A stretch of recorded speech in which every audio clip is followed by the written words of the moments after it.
Good morning, afternoon, or evening, and welcome to the maiden episode of Cawnversations. That's Cawnversations, an analytical, conversational exploration of pressing issues within Lornography.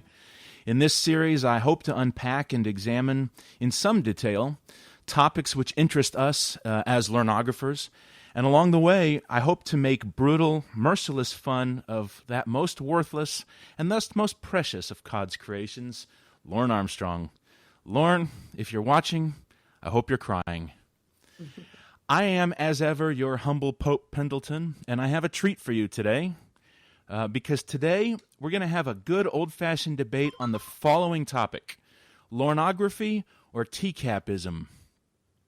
The traditional view of Lornography is that Lorne Armstrong is the one-begotten Son of God, sent to provide salvation for all Lornographers through his miserable life, his pathetic attempt to rape a child, and his subsequent crucifixion in Bowling Green, Kentucky, his resurrection from federal prison, and his ascent to godhood that comes via his descent to the bowels of the earth, to forever inhabit the lowest station in life, so that we, the faithful Lornographers, may find joy, redemption, and salvation by taking refuge in his endless suffering, and by always remembering that no matter how bad life gets, we can always celebrate the fact that we are not Lorne Armstrong. Now, in contrast to this position, a new movement has emerged, or perhaps more accurately gained visibility, and that is the movement of TCAPism. In contrast to Lornography, TCAPism sees either some or all of the inhabitants of the Prediverse, the universe of would-be child predators, specifically those profiled on To Catch a Predator, as fascinating, compelling, interesting in their own way, and worthy of study, and of course, brutal mockery. To put this into theological terms, Lornography is analogous to monotheism, which is the belief in only one God, and TCAPism to polytheism, or the worship of many gods. There may also be some among us who would actually fall into the camp of henotheism, which is a belief that acknowledges multiple gods but that only worships one. Joining me tonight is a panel of true luminaries.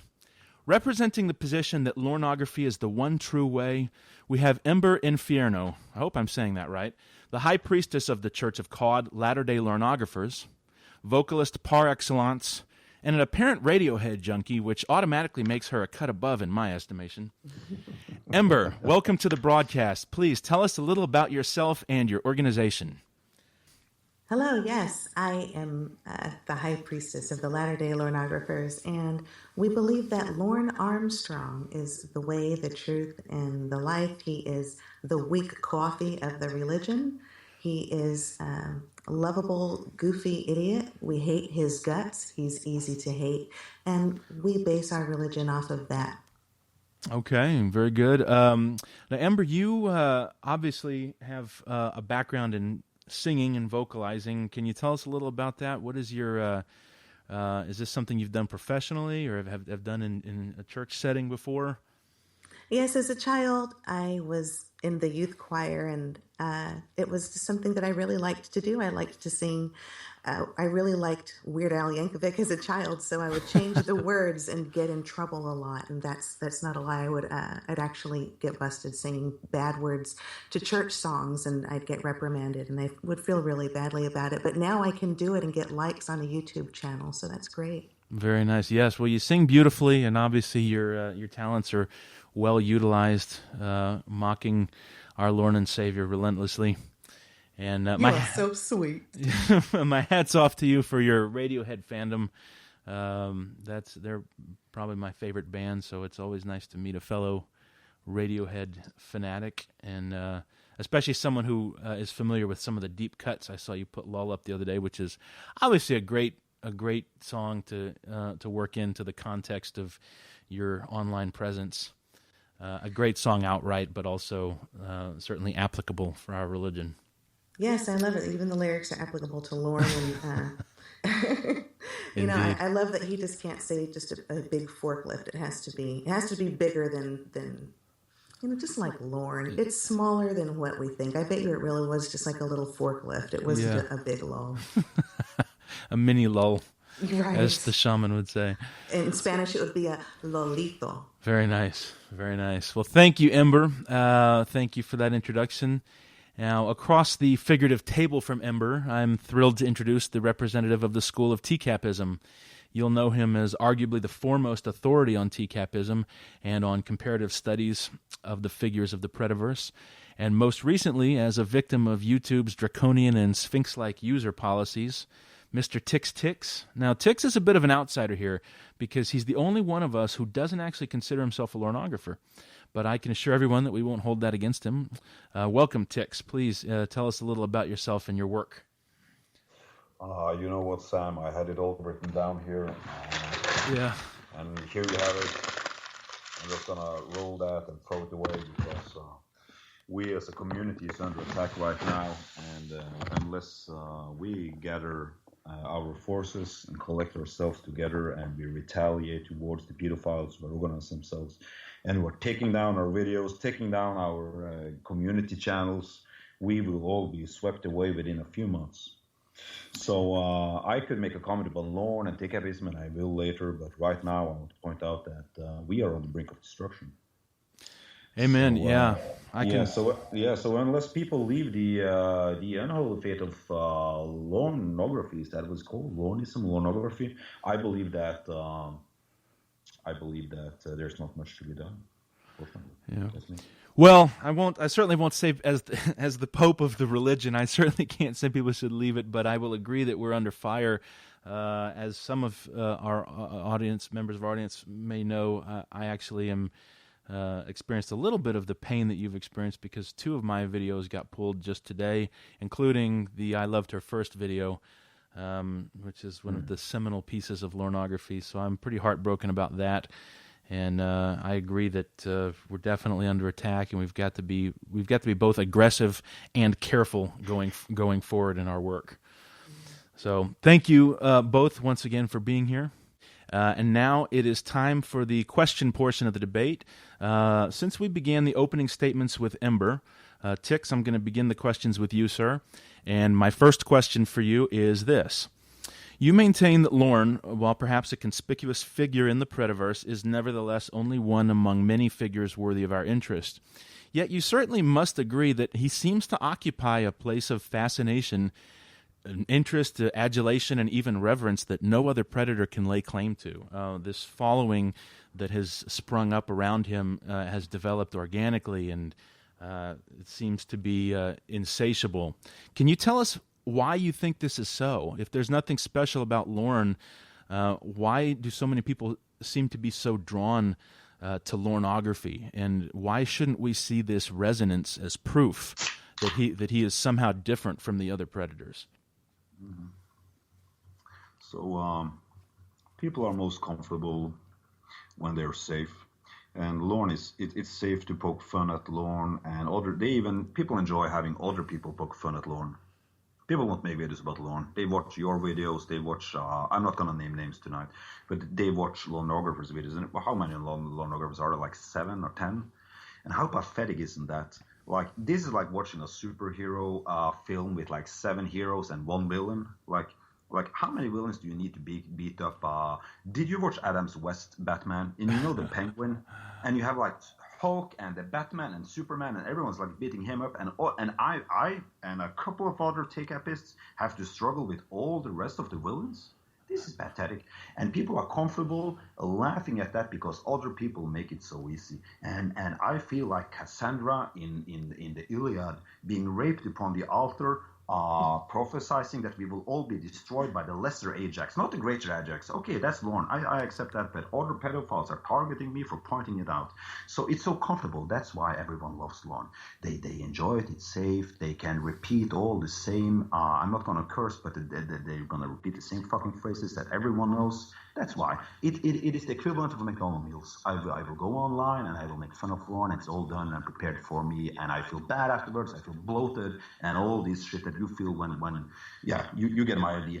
And there are 249 other predators who get away. A handful of them are known by the Lornographers. It's disgusting. Like, what is the super weapon of the Penguin? Like, he has umbrellas. He has umbrellas against Captain America, and I don't even watch these films, but you get my idea. Captain America comes and beats him up. So that is my position. People enjoy making fun of Lorne. It's so safe. It has been a turn. It's like visiting a prostitute. You don't have to pay. So people do it because they're cowards. And another thing is that 89% of my YouTube videos watchers at the time when I had a YouTube video channel were Americans and Canadians, and they enjoy fast food. They want to have it served on their doorstep. Fast food. I want to make fun of Lorne. They don't want anything complicated. They don't want to know the horrible truth. And the horrible truth is that the pedophiles are organized right now. They're coming after us. They're going to destroy us. We will not be here in 3 months' time unless we do something. But that's all I have to say.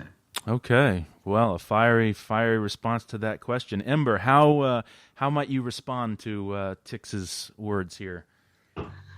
Well, I will have to agree that Lorne is very easy to digest. I believe that Lornography is a wonderful escapism. And when we delve very, very deeply into the minds of the pedophiles that are much more graphic and grotesque and less goofy, not as palatable, not as throat-worthy, something as short as Lorne is, much easier to swallow at the end of the day when we've had a tough day and we want to come home and have our little escape. We want to look at a funny YouTube video of a familiar goofy idiot who's also our Lord, our COD. We identify with him some parts of us that are maybe a little inept, or perhaps a little bit goofy, or maybe doing something that we knew we shouldn't have done.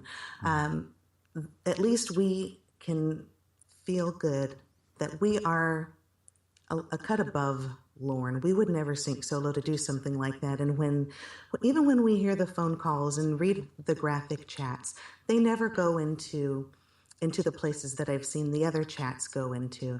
And I believe that people have enough negativity and nastiness, and you're right, it is a little Happy Meal dessert.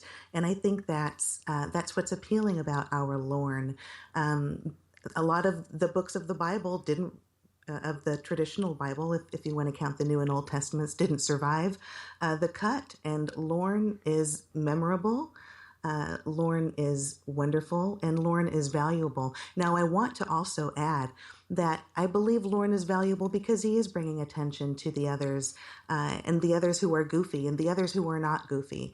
There are times for them to be thought of and discussed, because ultimately we are the voices of the voiceless, and we are here to advocate and protect those. And without being able to delve into the brains of these monsters, we are not armed with the correct information. And Lorne is like the comedian who's teaching you, driving school. It's just easier to swallow this very important information. And you're right, they are coming for us. I had a video removed also. Wow. Okay. Wow. Well, great answers from both of you guys, and they actually kind of cut into some of the other questions that I have prepared, so I'm going to go out of order here a little bit and roll into the next question, which is for, I'm going to go ahead and give this to Ember. So it sounds to me like what you're saying is that Lorne serves in some way as a gateway to the studies of the other predators, like along the lines of what Tixx and the other TCAPists do. What do you think is the role of the other predators? As a Lornographer, what would you say is their theological relationship to Lorne, and how should Lornographers view them and treat them? That's a great question. The one thing that they all have in common is they have the need to exploit somebody who's less sophisticated for a relationship, whether it's sexual or not. And all of the predators, with all of their very colorful personalities, I'm laughing because I'm thinking of Lurch and how he's different from Refner Meat Rocket, and then Auto Video. They are each representative of a certain different type of a personality. And then you have Mr. Roll, who, wants to name off all of his movies.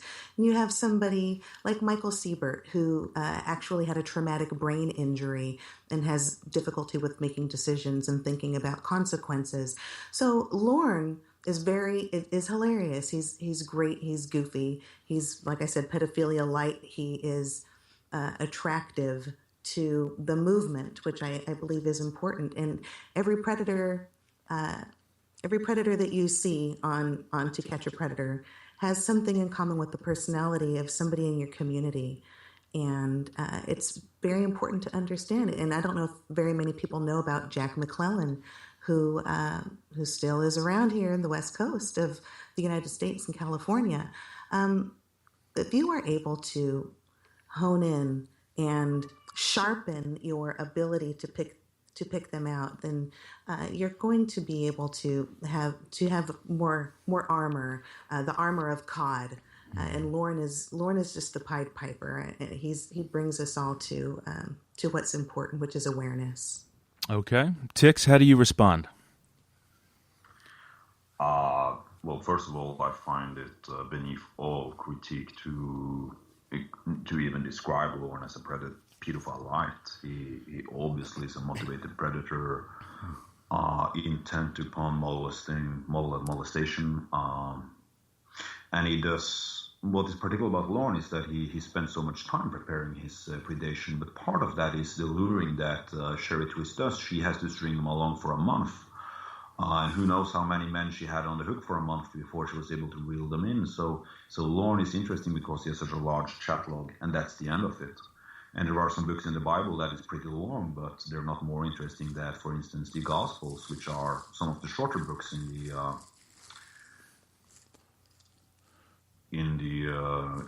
Bible. Right. Now, I think that the main lesson that, so there's some paper sounds going on right now. That's okay. So I think the main lesson that we can draw from the other predators is different ways to that they are motivated predators, different ways that they groom, different ways that they molest, different motivations nonetheless, and different ways that they enact. So some men don't plan on kidnapping them, like Lorne and Orlando Rescuers did. I could mention so many predators. But I find it disgusting to limit oneself to one predator and say that this is the guy and this is the guy we're going to study. And you will notice that Ember and a lot of other monographers that I could mention constantly grasps for other names when they're trying to illuminate the topic. They want to illuminate something. She just mentioned Michael Siebert, for instance. They will constantly do that, and it will move into TCAPist territory. Mm-hmm. To me, this is ridiculous. It would be as if a Christian denounces the Gospel of Matthew, the Gospel of John, and only talks about Jesus. This is stupefying to me. Mm-hmm. And like I said, some of the named predators are coming for us, and they're taking down our videos, and clinging to Lorne will not help you. Lorne will perhaps be the last island of ridicule that will be removed from the internet altogether, but they're coming for us, and unless we act concerted and recognize that there's a lesson to learn from every single one of the 256 predators that was caught on the To Catch a Predator show by Chris Hansen personally and gave an interview, we will not be able to keep any faith whatsoever. So there's so much to learn. There's so much to learn. Did you know, for instance, there was another Armstrong arrested in the same sting that Lorne Armstrong was arrested? You didn't know. Yeah, well, maybe you knew, but most people didn't know that. Did you know that the man who sat in the same massage chair as Lorne Armstrong is still in jail? Todd West. There's so many angles to the study and to the religious experience that you have, and the endorphins released in your body as you delve into TCAPism. That to me, to only look at Lorne, this is like blinding yourself, making yourself deaf, and only feeling around with your fingers. Mm-hmm. Very good. Okay. Well, that's a great response, and building on that response, in the true nature of a good and healthy debate, which is always organic, I feel that a couple of questions have emerged that are perhaps more pressing to what we've discussed here than the prepared questions. So I'm going to shift gears a little bit because I want to build on what you guys have already said. I have had discussions about some of my efforts in Lornography. Obviously, I make no secret that I am a dedicated Lornographer. I'm the Pope, for heaven's sake. It should be fairly obvious. And in the early days of Lornography, or maybe we would even call it pre-Lornography, back before we self-identified as such, I had several conversations with people on Rascal's original Lorne Armstrong video about why I would focus in, or why any of us would focus in on Lorne specifically, which is sort of in line with what you've been talking about, Tixxx. And my response was this. They would talk about, there are so many bad people in the world. Why do you limit yourself to Lorne? And my response went something like this. Let's say that I'm a military strategist whose theater of operations is the Middle East, and I'm focused in on a guy like Osama bin Laden. Of course, he's dead now, so that's not an option, but in our hypothetical scenario. Now, if I'm spending all my time going after bin Laden, I can't be going after any of the other bad guys in the world, any of the other people who wish to do the good people of the world harm. I feel as a Lornographer, like it's a flawed criticism to say that we shouldn't focus on Lorne because there are so many other bad guys out there, because no one person, no one entity can focus on all the evil in the world. That's why we have medical specialists. We don't criticize oncologists for not being heart doctors.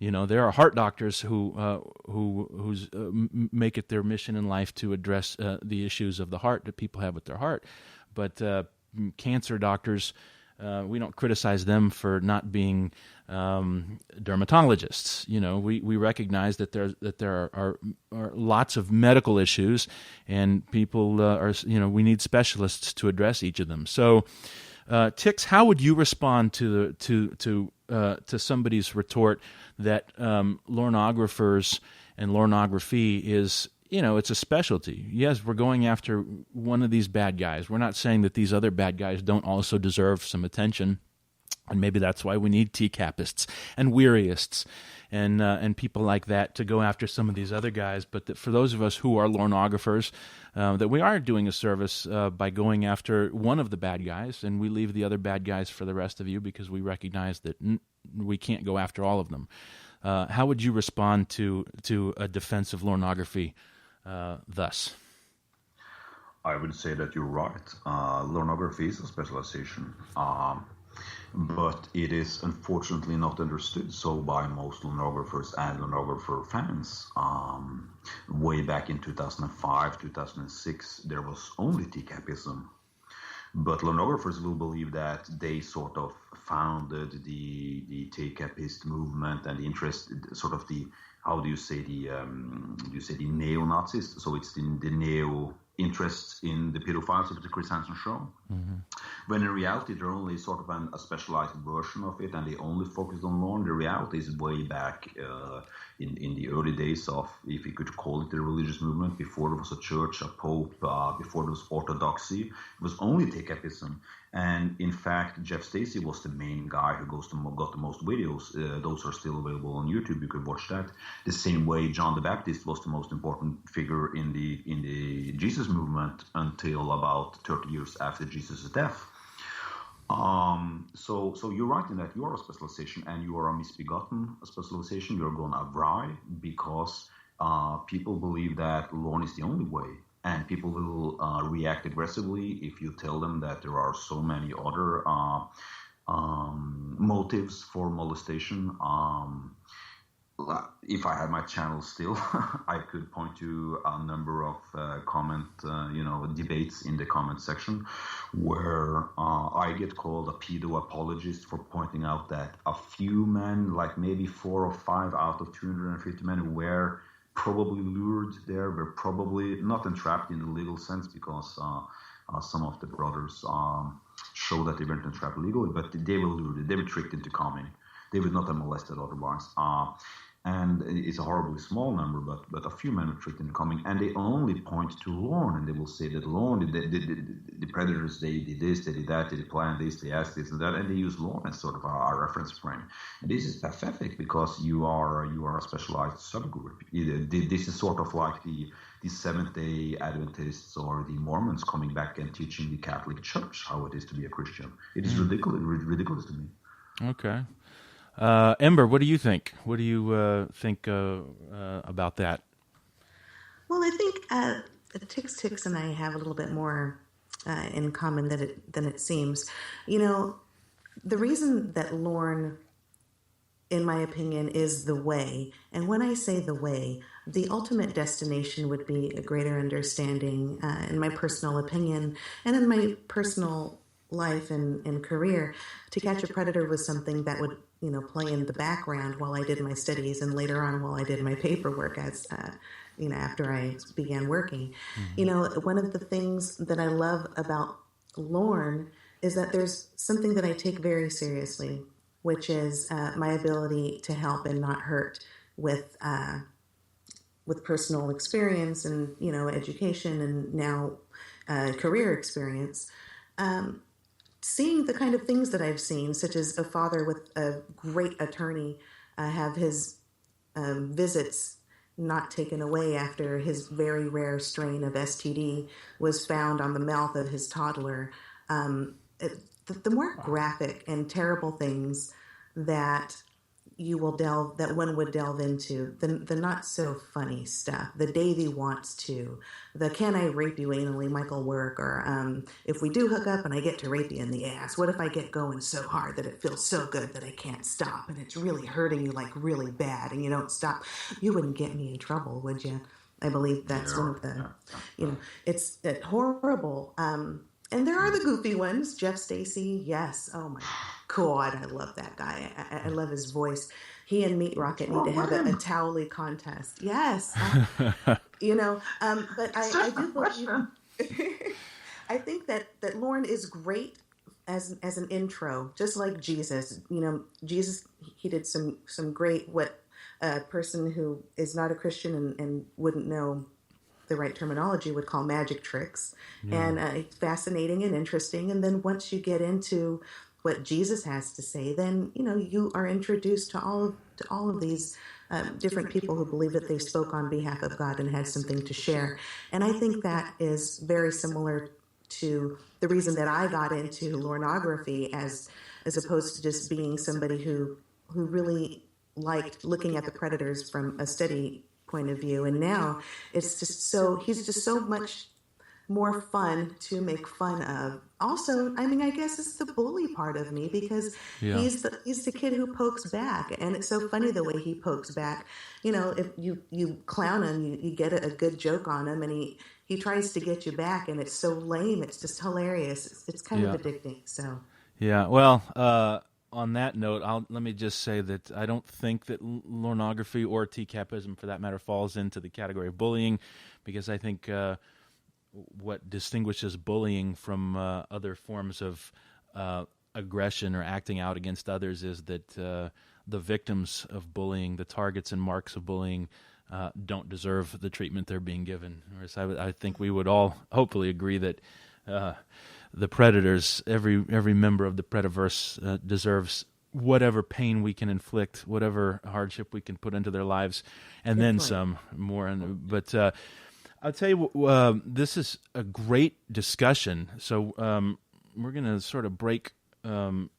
We're just going to continue with what we've got going here, because I think we've got a good discussion going, and we're going to eschew kind of the format limitations we talked about earlier, and just keep this flowing, if that's okay with you guys, because I think we're having a good conversation here. I want to ask both of you, and especially Tixxx, because it kind of seems like, Tixxx, you're, if I can try to re-articulate your criticism of Lornography. The issue is that so many people who would identify as Lornographers kind of stay on the fringes of what it means to be a what we'd call a TCAPist, which is to say that it sounds like what you're saying is a lot of lornographers are down with the fun of making fun of this guy or enjoying, the funny videos, sort of the humorous side, but don't want to put in the work of really being sort of critical in a more serious way of the issue of predators at large. Is that fair? I guess you could say that. First of all, I have to point out that I understand what Ember means when she says it appeals to the inner bully of you, because everyone has a need to sort of strike back against these animals. And I agree with you as well that it is not bullying to raise awareness of the animals that were online, that is still online, that is walking around today, most of them unpunished actually, if they were happy enough to do their crime in some tree-hugging state like California. And there is some issues whether or not it's a tree-hugging state, but the reality is many states people got like 30 days in jail for wanting to molest a child. It's a disgrace. And to go on with your question, you probably rephrased me correctly. I personally try to encourage people to make videos. I wasn't going to name drop anyone, but there's this great guy, and he is a TCAPist. I already mentioned one guy, but I want to mention Mike, space, we, punctuation. Mm-hmm. He puts his own face online, and he raises awareness of all the predators, all the animals, with the homophilic men, the guys coming to have sex with a 15-year-old, the guys coming to have sex with a 12-year-old. I think it's a big difference between those two type of groups of predators. Because in Georgia, 15-year-old girl is like in human years that's like 35 or something. I think there is, a lot of good work is being done, but there are so many freeloaders. There's so many people coming in the comment section, and they want to educate someone who, like me, I've read all the chat logs, and they want to educate me. Yeah. Because they watched a video about Lorne. How disgusting, isn't that? That is like having Jehovah's Witnesses knock on the door and say, "Hello, have you heard about Jesus?" When you yourself is a hardcore, old apostolic church Protestant or something like that, it is disgusting. They are spreading the idea that people are informed about what a predator is because they watched 5 prank calls and perhaps Lorne prank called someone, and perhaps a couple of music videos with Lorne in it.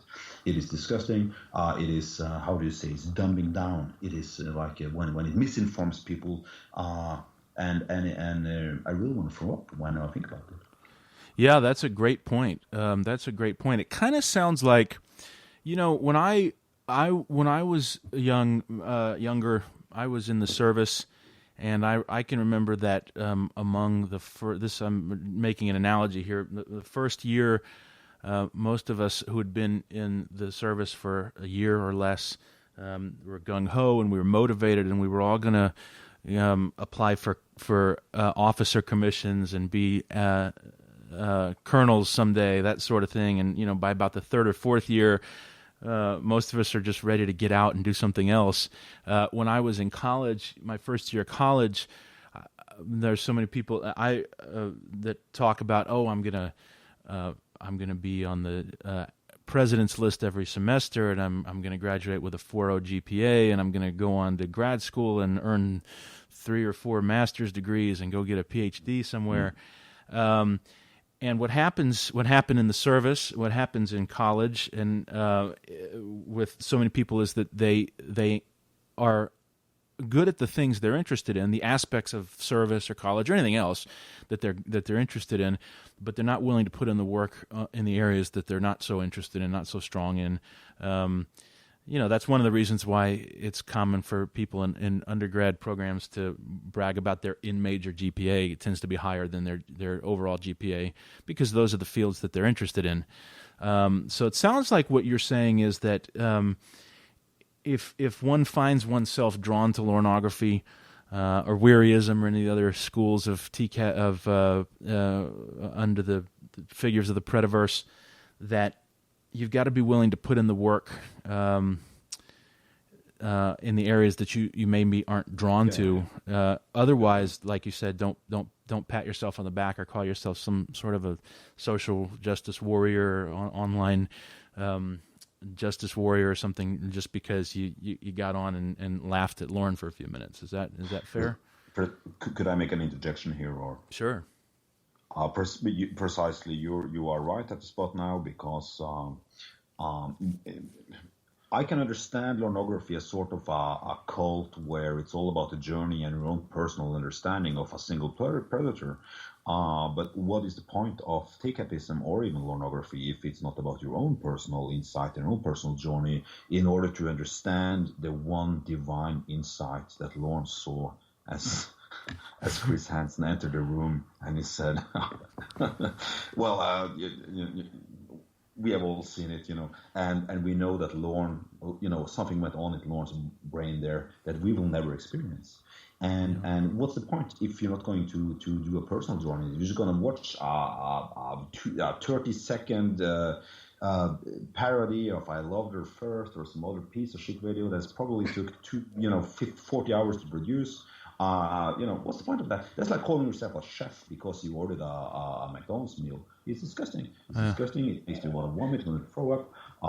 And even though the Lornography, it's cute, it's built good, it's organized well, but still, come on here. Well played. Yeah, Ember, what do you think? I kind of feel like we can all find a point of a common point here, a point of agreement. I don't think either of us Lornographers would disagree. What do you think, Ember? You're absolutely right. I'm sorry that those are some really great references, but generic references. Yeah, I don't know how they could coexist like that. The Lornography movement and the piece of shit videos really do take a very long time to make, and I think that they're fun, and the whole idea of recognizing that Lorne is a disgusting monster. It doesn't have to be a horror movie every time with all of these terrible characters. It can be a comedy, because sometimes that's the best way to respond to the tragedy, and it is to laugh at it, but also concurrently fighting against it. And you're right, I don't like to see the people who are in the comment areas defending the predators. Now, you're right, there are some, in my opinion, that have a limited capacity and were led on and probably wouldn't have done that, but they have difficulty with judgment, and if recognition of their difficulty with judgment was met with an intervention that would stop them from hurting somebody in the future, maybe you're right. I don't like to laugh at Michael Siebert. I think that the role phone calls are hilarious, though, but I do think that he's a little dim himself, for lack of the better word. But yeah. I do agree that the other predators sometimes are they take a little bit more sophistication to appreciate and to really get, just like you said, just because the book of the Bible is long doesn't mean that it's better. Yeah, good points. Good points, compelling for all of us to think about. I will say, and I speak only for myself, that my view of all the predators is that they're subhuman. They don't have human rights. They don't have any value socially, and ultimately there should be no limits on what we can and do to them. Now, obviously, there are legal limits, and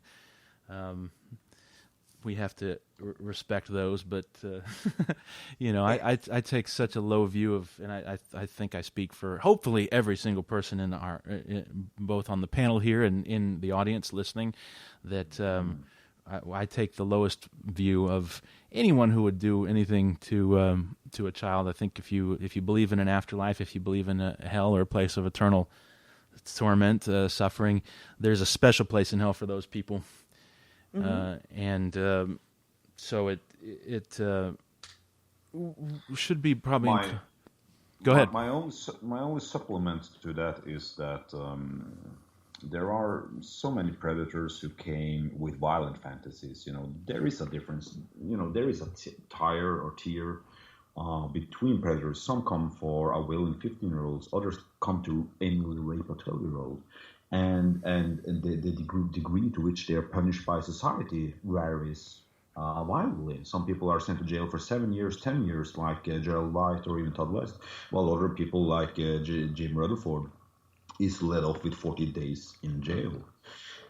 So I feel that while I agree to your position, of course you speak for me when you say that anything within legal limits is allowed to do to these people, and to name them, to shame them, to raise awareness, to harass them within the legal limits of the law. Of course, it's not only okay. It should be a duty to anyone who has ever come into contact with TCAPism, Predaverse, Jibberism, whatever you mentioned.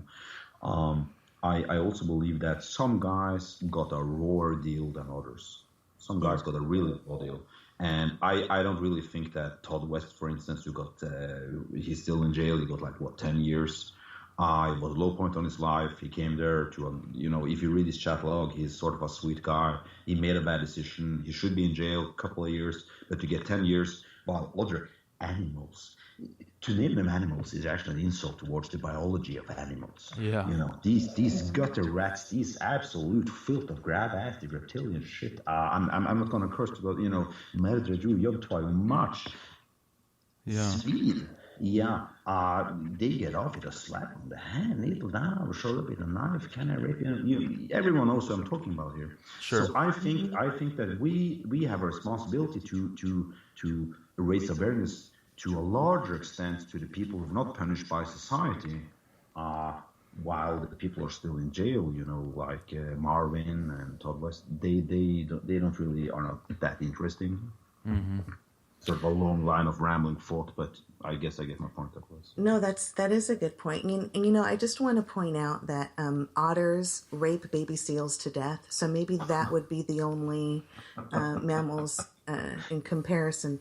But I do agree. And the contrast, and I don't want to say fairness, but, with regard to the severity, in my opinion, of the violence, the ones who were violent, the ones who brought the rope, Mr. Molester Beck, who did get a just sentence, in my opinion, and he's still locked up.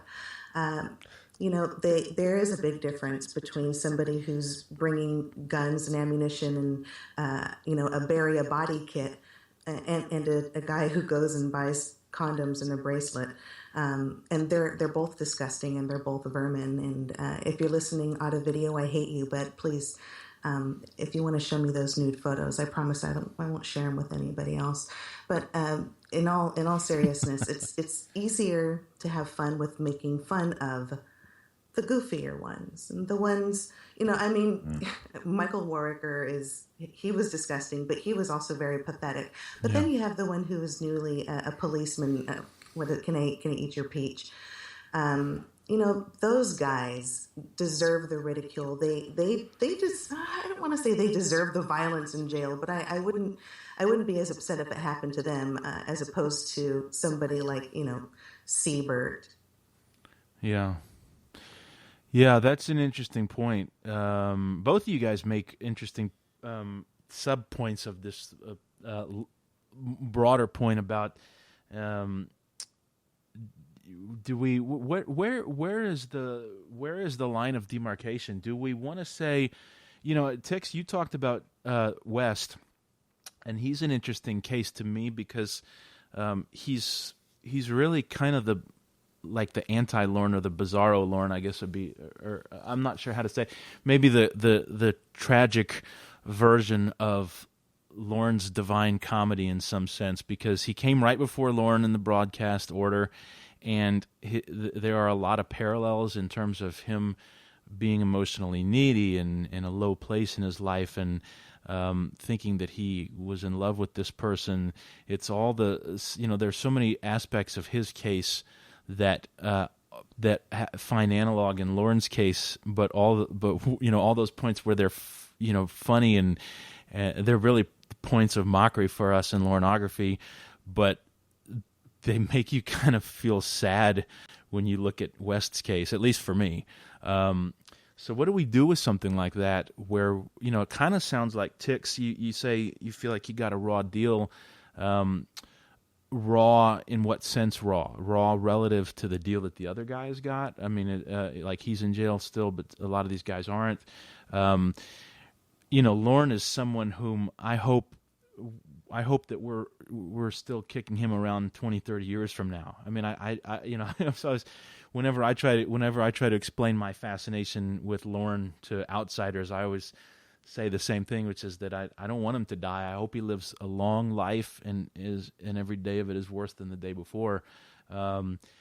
Would we say the same for a guy like West, who you say maybe got a raw deal and was in a low place and made a bad mistake? Or another good example is Ice Truck Killer from, I believe, the New Jersey sting, who a lot of people have expressed a little bit of sympathy for over the years as a guy who certainly didn't seem as nefarious or as sinister as some of the other guys. Obviously a bad guy and made a mistake and deserves what he got, but who was really like sad and lonely and pathetic and desperate more than anything else. What do you guys think about that? Is he a guy that deserves the lifelong ridicule and abuse? Yes. Okay. Decidedly. Okay. It's my opinion, just based on the fact that that weed nugget that he pulled out was almost all stem. I think that should, what is that, like maybe 3 or 4 more points. I think Perverted Justice has it right with their sliminess scale. I think that points should be awarded to the worst guys. Now, with Mr. West, I believe he had battled thyroid cancer a few months. I believe that's, and it was a 13-year-old that he was hitting on.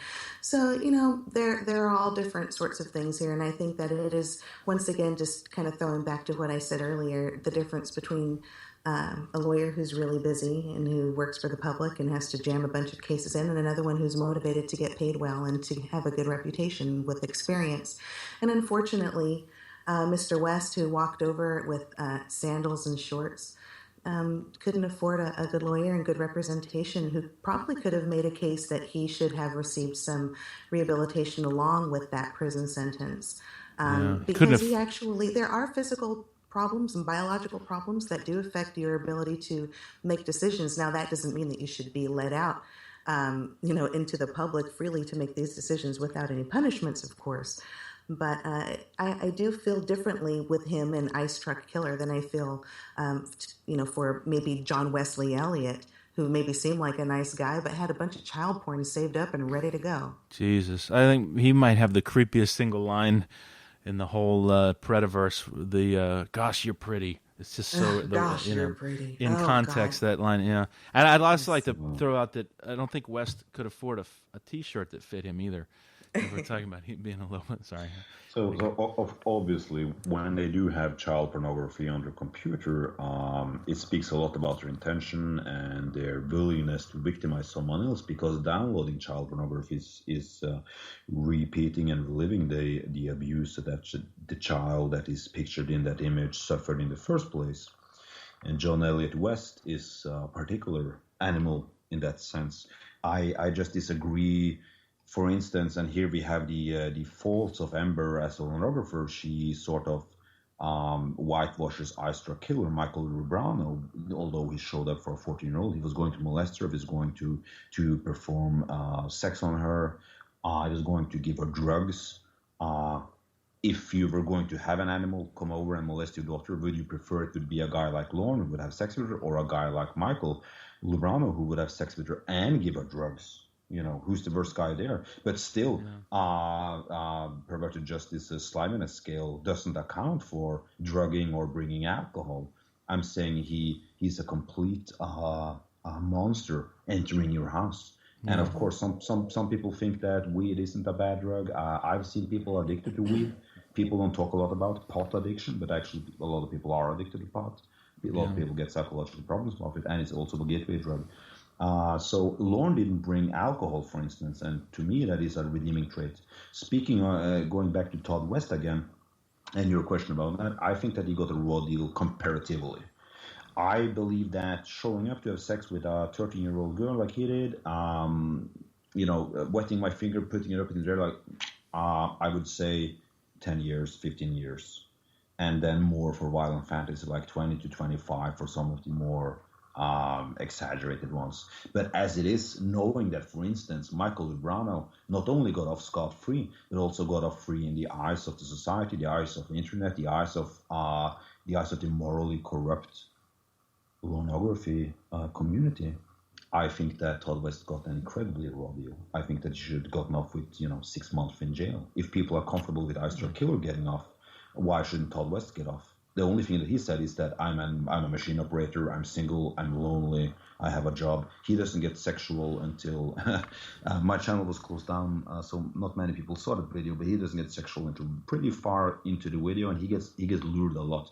I'm still waiting for Zoe Maui to judge the decoy, to judge the decoy, and he will probably prove, because he has abilities that I don't have, and he will prove that the decoy guy was Noel Nagy. It was one of the few guys that he actually got arrested, and he will prove that Todd West was entrapped emotionally, not legally. So people are cheering on animals like Ice Killer. He's naming himself after the bad guy in a TV series where a man murders guys, and he's a pot smoker. And again, I'm disgusted. I want to throw up, and I'm going to end my line of reasoning there. Okay.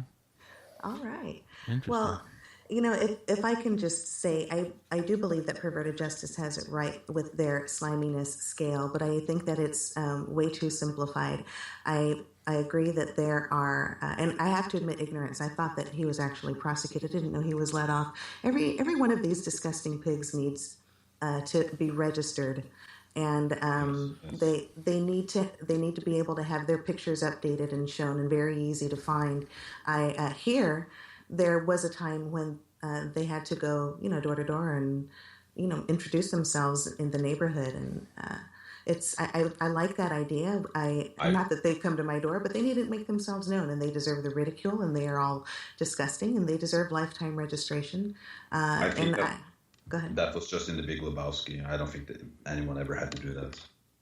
No, actually, you don't have to go. You didn't have to go house to house, but there were times when there are areas where you had to actually post and make people aware in your area that you were a child molester, that you were somebody who was there. If you were, for example, if you were living there and it was against some type of a rule for the homeowners association, or maybe even within the public, you have to make yourself known.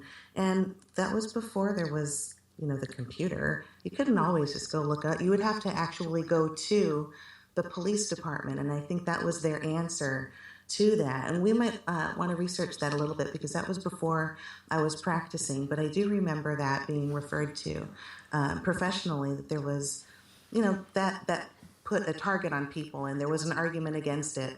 And what was the newscast where they were talking about a news station actually wanting, or I don't know, they mentioned putting a sticker on the car's license plate of people who were registered as predators. Well, they park and they stare at your kids and they watch your kids. They should be very easily identifiable, and they should identify themselves. And if I'm wrong about that from going door to door, there is something similar, and I like that idea. Yeah. I love that idea. So I would like to agree to what you're saying, Amber. It's a tragedy that we don't have a door-to-door system, because it would do one important thing. I believe in accountability. And where's the accountability of someone going to police station and taking a picture? There's no accountability in that. If Lorne had to ring the doorbell to his, not all the neighbors on the street, but the nearest neighbors, the same way that Megan, she got murdered and sodomized and raped by, she was a 5-year-old girl. She got murdered by the pedophile who moved in next door. If you have to do that, you look people in the eye and say, I am molested, I'm a danger to your child. You sort of own up to what you did, and you own up to who you are. And there's nothing more beautiful than to seeing someone taking responsibility for who they are. And this is what annoys me so enormously about a narcissist like Lorne, because Lorne has the diagnosis of narcissism. He simply refuses that it was he who did it. It's not normally he wouldn't have done it under normal circumstances, and so forth. So I believe if there never was a ring the doorbell type of law, there should be one in every state and in every country all around the world. Right. I certainly agree. There should be some type of a mandate. Being on probation just for a little bit, and then not having to be tracked afterwards. This is a condition that is with you forever. And I've heard people professionally say that there has been research that supports that, with treatment, this is treatable. And, well, you know what? With treatment, it lasts forever. It never stops. It's just like treatment for a personality disorder. There is no treatment plan with a termination stage, because this is something that stays with somebody forever. However it happened, and I feel very badly because there are children who are perpetrators too. But there must be something that can be done. Chemical castration doesn't work. And you're right when you say that the satisfaction of seeing them admit to what they've done, and not just so that they can get out of the uncomfortable situation, but because they realize, instead of hiding their face, and I'm not talking about Schumacher because that was kind of, a little bullshit admission, but I like that. And the satisfaction of seeing them get busted is something personally for me. It's euphoric because there have been so many situations that I've sat across from a survivor, and I don't like to call them victims in most cases, but, I sit across from somebody who didn't get justice because they were too scared, and then the physical evidence expired, or for whatever reason, somebody wouldn't take a 10-year-old's word for it. It's disgusting. And then to see by proxy their humiliation, their shame, and their admission, just thinking about it, I'm smiling. That's the lure of it. And then, just looking at Lorne's face or David Demur's face, when Chris Hansen shows them a photo of their own genitals, that shame, that bite, that's very addicting, and I love it. And I can't wait for Hansen versus Predator. I want to see that again. I hope he shows these men their little dicks, because that's really great. It was my favorite part of some of the episodes. Snot. Yeah. So Ember, just a quick question. Do you believe that Michael Schumacher had pedophilic or hebephilia tendencies? I believe that Michael Schumacher, a 13-year-old, that's pretty young. I don't believe that he was actually attracted to the prepubescence. I think that the naivete and the inability to tell that he was a shitty lover and a stupid person and that she was easy to manipulate was the attraction. But the important part with him is that he was ready and willing to exploit another person, and like you said, get her drunk and high, and not even off of his own weed either. He's going to go mooch weed. Horrible, and then she's just a horrible person, and he should be in prison forever. He really is a big piece of shit. Okay. She was 14. I'm just correcting you. 14? Oh, thank you. Okay. 14-year-old. Yeah. 14-year-old. Yeah, the double take he does is a great bit of one of the great comedic moments. And his sister says that too. 14. Yeah. You have two words for me. 14-year-old. Yeah, role playing. Well, this has been quite illuminating, quite fascinating, and we could go on all night, but I think we're up against some time. So hopefully this is going to be the first of many such discussions, because obviously there are a lot of doors that were illuminated tonight that we could open and explore, and hopefully will in the future. I want to kind of close by giving each panelist an opportunity to make a brief closing statement representative of their positions, and then we'll wrap things up. So, Ember, thank you again for being part of our panel tonight. What, as a representative of Lornography and of the COC LDL, what message would you like to leave our listeners with tonight? I believe that it's important that everybody acknowledge Lorne as one of the most interesting, disgusting people who've ever lived. And we have the footage, and we have a lot of information that was provided directly from him about himself. We have phone calls. We have very easily shareable information. He is the way, the truth, and the life. Our Lorne and Savior and all of the prophets have something to offer us all. But Lorne is easily shareable. You need to stick him in somebody's mailbox and make him happy. I'm very anxious for Lorne to touch your hearts and penises. Amen. Amen. Tixx, closing thoughts for tonight? If anyone is listening to this, don't buy into the nonsense that is Lornography. I think they've done a lot of great for the community, but Lorne is by no means the standard of which predators should be measured. There are so many much better than him out there, and you will only be dragged into this sect trolling that exists. They are already, the revolution is eating their own children already. They're fighting amongst themselves because there is no place to go from Lorne.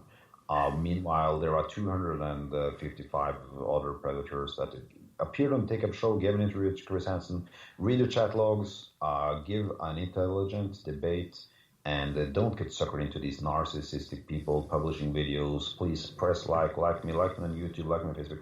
You know, I'm obsessed about Lorne. Everyone is obsessed about Lorne, but there are so much more than that. So please raise your vision and see the whole picture. There are so many great revelations that men had as Chris Hansen entered that room and something happened in their mind and they had a divine revelation of just what pieces of shit they were and where their life ended there. And you can watch Lorne over and over again, but it's disgusting to watch people. This is like discovering, rum and coke or something, and you're not never going to drink anything else of alcohol. There's so many other great revelations out there. Yeah. that you should just tweet yourself. Go out there, enjoy all the predators. Do it today. Don't wait. Go on YouTube now. They're still there. And if you're not there, they're going Daily Motion, and the chat logs are there. The pictures are there. Even the court cases are online. Do it. That's All right. Very good. Thank you for that. Final question for both of you guys, for each of you guys, and I'll ask it differently for each one. Ember, we know who your number one is. Outside of Lorne, favorite predator, favorite member of the Predaverse.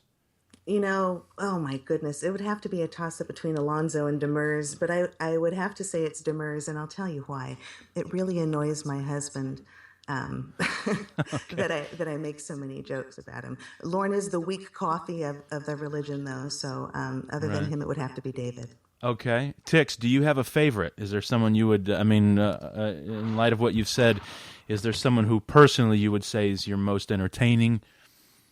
Oh God! My most entertaining is Xwhitehat, even though he's the most innocent man on the show. His scream, he's blown out of water for like. I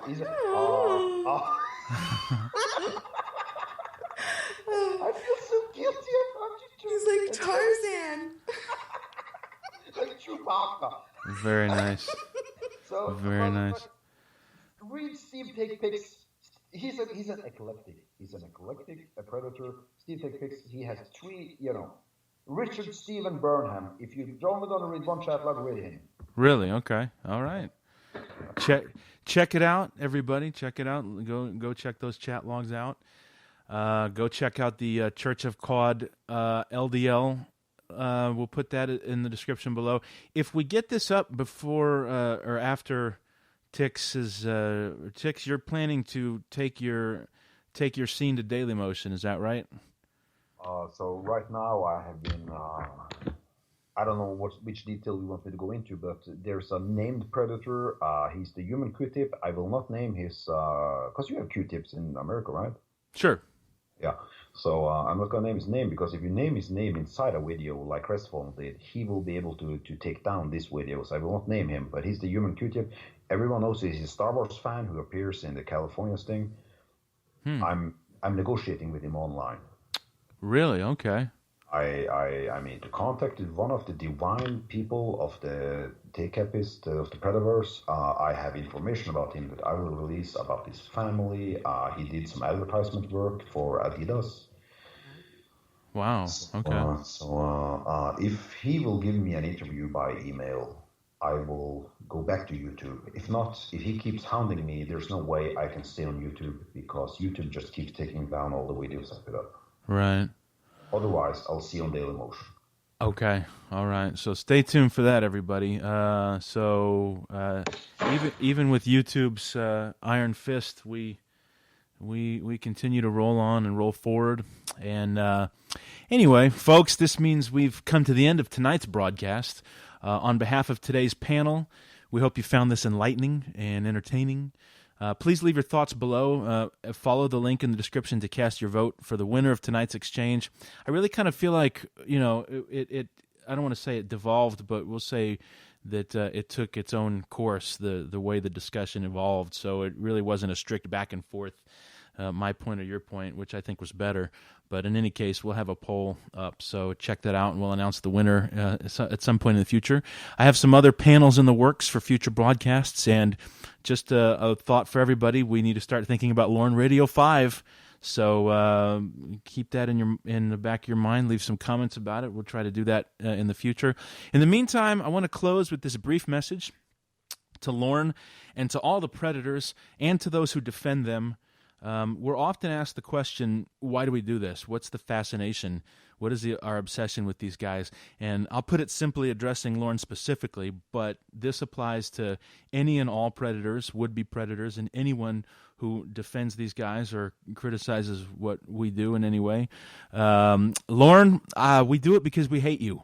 We do it because as long as we can keep the truth of your legacy alive, a presence on the internet that forever connects your name and your face to your crimes and your sickness, the world will know.